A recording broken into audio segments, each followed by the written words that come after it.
దళిత బంధు ప్లేస్లో అంబేద్కర్ అభయస్థాన్ని ప్రవేశపెట్టేందుకు ప్రభుత్వం యోచిస్తోంది. పథకం కింద ఒక్కొక్కరికి 12 లక్షలు ఇవ్వబోతున్నారు. దీనికి సంబంధించి రేవంత్ సర్కార్ కసరత్తు మొదలుపెట్టింది.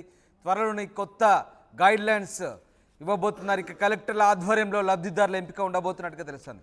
వయస్సు, ఆదాయం, ఆస్తి పరిగణలోకి తీసుకొని లబ్ధిదారుడి ఎంపిక జరగనుంది. గత ప్రభుత్వంలో అనర్హులకు, బీఆర్ఎస్ వాళ్లకు దళిత బంధు ఇచ్చారనే ఆరోపణలున్నాయి.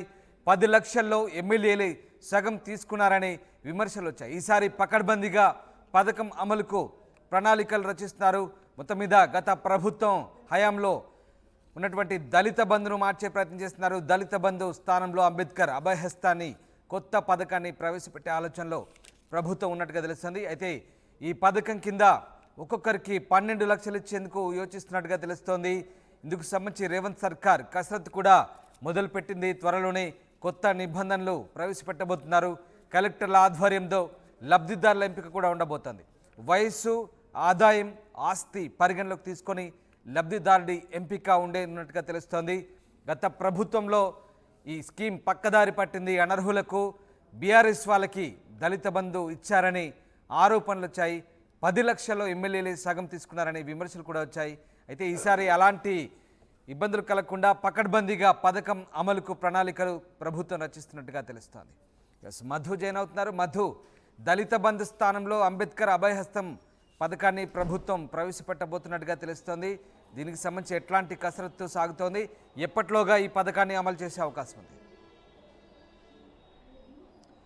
ఎగ్జాక్ట్లీ గత ప్రభుత్వం బీఆర్ఎస్ సంబంధించినటువంటి ప్రభుత్వ హయాంలో దళిత బంధు అనేటువంటి స్కీమ్ తీసుకోవడము, దళితులందరికీ రాష్ట్రంలో ఉన్నటువంటి దళిత కుటుంబాలన్నిటికీ కూడా 10 లక్షల రూపాయల ఆర్థిక సహాయం ఇచ్చి వారిని ఆర్థికంగా సమాజంలో నిలదొక్కునేటువంటి ఒక కార్యక్రమాన్ని గత ప్రభుత్వం తీసుకోవడం జరిగింది. కానీ మొన్న జరిగినటువంటి అసెంబ్లీ ఎన్నికల్లో కాంగ్రెస్ కూడా తమ ఎన్నికల మేనిఫెస్టోలో దళిత బంధు స్కీమ్ని అభయహస్తం పేరిట మేము అధికారంలోకి వస్తే అమలు చేస్తాం, ఇంకా 2 లక్షల రూపాయలు ఎక్కువ ఇస్తాము, సరైనటువంటి లబ్ధిదారులకి 10 లక్షల రూపాయలు ఇస్తాము, 12 లక్షల రూపాయలు ఇస్తాము అనేటువంటిది కాంగ్రెస్ ప్రతిపక్షంలో ఉన్నప్పుడు హామీ ఇచ్చింది. ఇప్పుడు అధికారంలోకి వచ్చింది కాబట్టి దాన్ని అమలు చేయాలనేటువంటి ఆలోచన చేస్తున్నట్టుగా తెలుస్తూ ఉంది. ఎందుకంటే కాంగ్రెస్ మేనిఫెస్టోలో ఉంది కాబట్టి.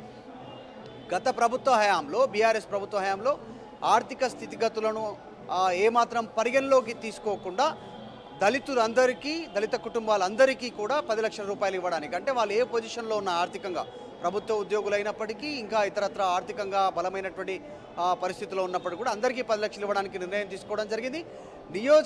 అసెంబ్లీ నియోజకవర్గాల వారిగా దాన్ని ఇంప్లిమెంట్ చేయడానికి సిద్ధమైంది. హుజురాబాద్లో ఇంప్లిమెంట్ చేసింది, తర్వాత కొన్ని బై ఎలక్షన్ జరిగినటువంటి ప్రాంతాల్లో ఇంప్లిమెంట్ చేసింది.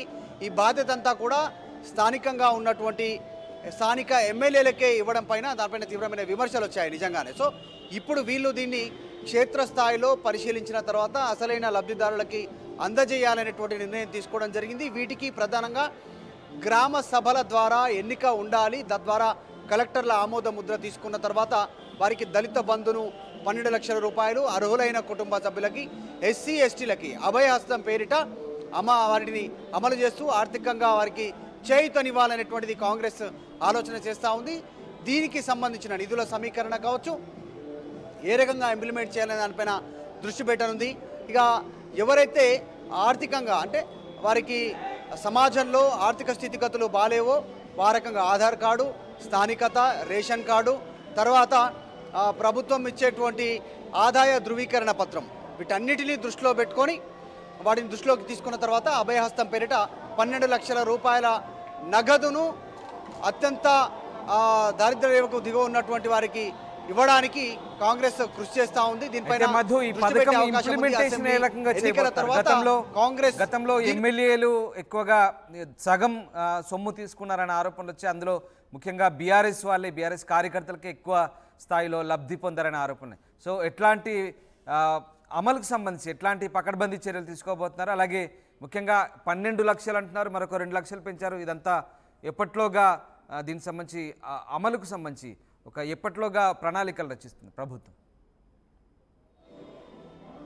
ఎగ్జాక్ట్లీ అసెంబ్లీ సమావేశాల తర్వాత దీనిపైన దృష్టి పెట్టేటువంటి అవకాశం ఉంది. బట్టి విక్రమార్క ఆర్థిక శాఖ మంత్రి కాబట్టి మొన్న ఎన్నికల సమయంలో కూడా హామీ ఇచ్చినటువంటి దాంట్లో ఆయన కూడా సిఎల్పి నేతగా, ఆయన కూడా పిసిసి ప్రెసిడెంట్, సిఎల్పి నేతగానే ఇద్దరు కాంగ్రెస్ పార్టీకి సంబంధించిన మేనిఫెస్టోకి సంబంధించిన గ్యారంటీలు, తర్వాత మిగతా అన్ని హామీలు ఇవ్వడం జరిగింది. సో మనం ఈ అంశంపైనే దృష్టి పెట్టాలనేటువంటిది కాంగ్రెస్ ప్రభుత్వం ఆలోచన చేస్తూ ఉంది. ముఖ్యంగా గత ప్రభుత్వం అమలు చేసినటువంటి తీరుతెన్నులపైన పూర్తి స్థాయిలో దృష్టి పెట్టారు కాబట్టి విమర్శలు వచ్చాయి. దాన్ని పూర్తిగా క్షేత్రస్థాయిలో గ్రామ సభలు, అంటే గ్రామ పరిధిలో ఉన్నటువంటి వారిలో ఆర్థిక పరిస్థితులు వరకైతే బాగాలేవో స్థానికంగా గ్రామ సభ నిర్వహించినటువంటి గ్రామ సభ సూచించినటువంటి సూచన మేరకు కలెక్టర్ ఆమోదించేటువంటి అవకాశం ఉంది.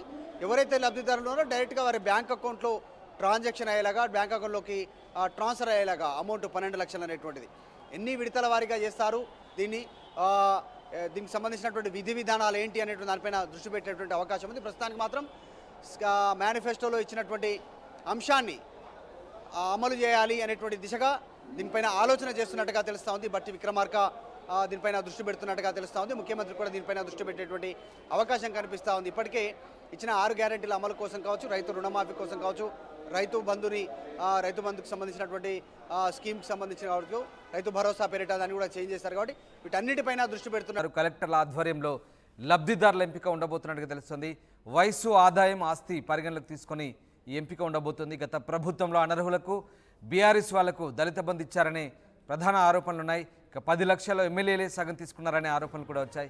ఈసారి అలాంటి లోటుపాటు జరగకుండా పకడ్బందీగా పథకం అమలుకైతే ప్రణాళికలు రచిస్తోంది ప్రభుత్వం.